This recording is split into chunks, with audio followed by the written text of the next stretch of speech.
Hello and welcome to Mr. Randy's Wine and Spirits. I'm Mr. Randy, and today we're doing another off-the-rip episode. If you're new to the channel, hello, welcome, come on in. If you're a returning viewer, you know how we do. Always like to see you. Come on in. Let's get this cork popped. So today's off-the-rip episode is going to be another step up in the Delord Basse Armagnac XO. Deplisa, 1893. We'll get into all the goodies in the full review. Basse Armagnac Delord. Aged a minimum of 12 years in oak barrels. 40% alcohol by volume. XO. XO is not exactly an exact age statement, but it puts you in the ballpark range. Oh, I remember now. I need my tool. Oh no, where is it? There it is. It's hiding from me. He doesn't want to go to work. Let's just rip that right up. There we go. Man, this thing is, look at that deep color. That's like a burgundy. That's a beautiful burgundy. Let's go ahead and get this cork popped. Anticlimactic. Anywho, so let's get this pour on. So if the bottle looks somewhat familiar to you, you think, but wait a minute, there's something different. This one's the red one. I've had the Delord Napoleon Basse Armagnac. This is the XO.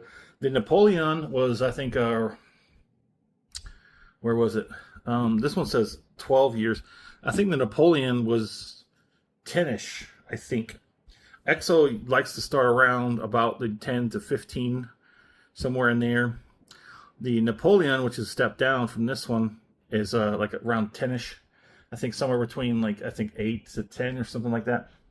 But I absolutely did love the Delord Basse Armagnac Napoleon. I think that for the, $40-something out the door that I paid for it, that was a nice, very nice Armagnac. Hopefully my sinuses will... Sorry about that. I might have to blow my nose. Hold on, let me do that real quick. So did it help? Not really. Man, look at that darkness in the glass. That's beautiful color. We will do the color chart on the full review. So I do a 3-part series for my review system. Part 1, off the rip, get it home, crack it open, have my first pour, share my first impressions with you because that's what we do. Part 2, full review time. We drink it down halfway. Gonna have a great time doing that. I'm pretty sure of this. We'll put the cork back on it, put it back on the shelf, let it sit for a week and a half, let it open up, really mature, open up, off gas, get some legs on it. And we'll go online and find out as much as I can. I know I'm not going to find out a whole lot that I don't already know. It's just now there's just a little bit of an age difference from the Napoleon to the XO. I think it's anywhere from 3 to 5 years of a difference. But I'll come back. We'll talk about it. I'll score it. Continue to drink it because part 3, final pour episode, we'll have the final pour, thusly named, and we'll go back and compare it to the first pour off the rip, and then everything in between. I have absolutely been loving Armagnac, so much so that I'm trying to go... It's kind of confusing because you have wine, Armagnac, and then cognac. Cognac is like a very fine wine. This is like a special wine. This is between a regular wine and a cognac. I went back to cognac to try and see if maybe I can... Now that I'm into Armagnac and I appreciate it better and got a better understanding, go back to cognac and see what cognac has to offer. We've started a few of those. The Courvoisier and the Hennessy. 2 most leading brands or well-known brands here in the States. And all of these come from France. Parlez-vous français? Oui? No, not that much. My older brother was the one that took French in high school. I was stuck with Latin. But I did help him with his tests and stuff like that. So I did pick up a few things. But hey, c'est la vie.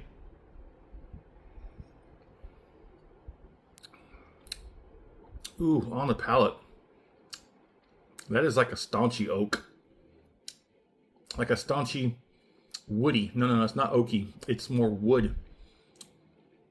like it's got a light, dry tartness. I don't know, but we're trying to hold it back until we get a little further down this bottle before giving it.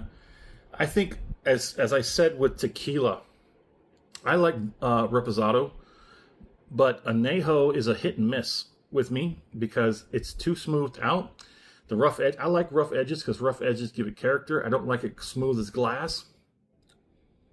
And I like it a little bit rough. I like a little bit of like it clawing at you as it goes down.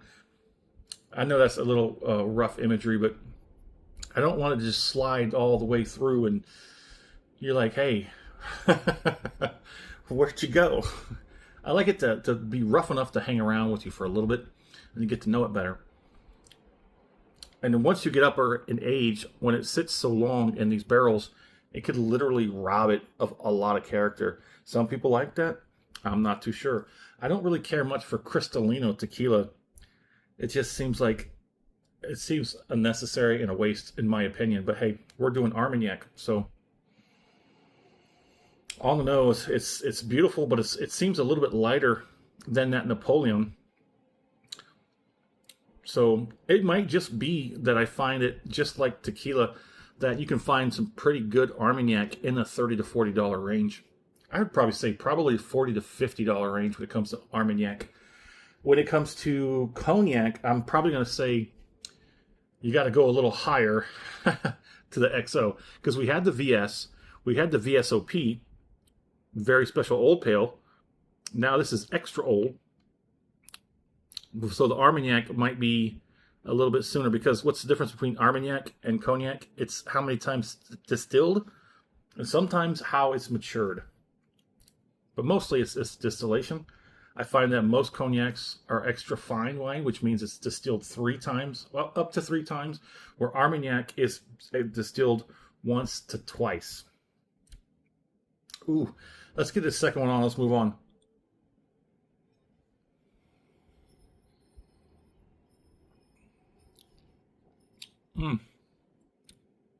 I need to get a cognac glass. It's got some good viscosity. It does transfer well. If you're wondering what a cognac glass is, it's a short, fat, bulbous glass, and you kind of hold it like that. It kind of be like this, except it's fatter here. It's fatter here and shorter here. It gives it more. It's like a decanter, basically a small decanter in your hand, basically. And you just kind of swirl it and oxygenate it, open it up, ooh, and enjoy it. So on the palate, I'm getting some very deep, rich, but sort of light-ended, ripe red fruits, like a red grape. I think it's more like a deeper red grape. There are different types of grapes, and there's variety and varietal. So, and they like not genetically engineer these grapes, but they do like crossbreed them and selectively breed. That's what I was going to say. Selectively breed grapes that come out a certain way. That's beautiful. If you like the channel, if you like the video, go ahead and hit that thumbs up button. If you like the channel, go ahead and subscribe to it while you're there. That way you can get all these videos as soon as I release them. It's beautiful. Let's go ahead and do the finish on it.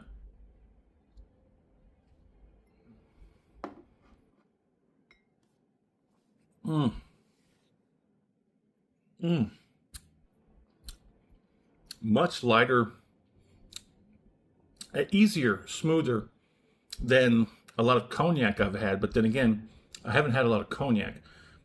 I think that as you get upwards in the age, you'll probably hit somewhere, it'll cross over. So Armagnac is doing this for me. Cognac is doing this for me. But so, I mean, on both sides of the fence, the price was going like this. Superman, woo! No, I don't want to get that high of a price point in either one of these. But the higher in age you go for cognac, the higher you go in cognac, the higher the price. So Armagnac is like a couple steps behind cognac. until it really takes off. But this bottle was about, hold on, I don't have the exact figure worked out yet for like the taxes and all that stuff like that, but Delord Armagnac XO, yeah, it's about 55-ish out the door. Not too bad. The last one was about $10 less. The Napoleon was about $10 less. This one, if I remember absolutely correctly, it's a little bit lighter, a little bit smoother. It may just turn out that I like the Napoleon better than I like the XO. That's going to give me some data points to work with on what next Armagnac. I've got a couple of Armagnacs in mind, some really serious ones, like no English on the bottle. No English on the bottle, kind of serious. I didn't give you a look at the bottle, did I? Nope. I'll just give you a quick look at that. And I have to come back to the full review for that. But there it is. It's got a sort of like a sickly, sour, sweet, light marzipan. I said I was going to stop saying sickly sweet and start using marzipan. And that's what it kind of tastes like. It's like a sickly sweet kind of deal. Marzipan, like a light marzipan, a loose, not like not like syrup, but like a little bit of a lighter, like a light syrup, not a thick syrup, but a little bit lighter than that. But there it is. In the comment section, would love to know where you're at. What are you currently drinking? What do you think about Armagnac? What do you think about the Delord? If you've had it, have you seen it? Let's talk about it as always. Thanks for stopping by here at Mr. Randy's Wine and Spirits. I am pretty sure it's going to be a good one.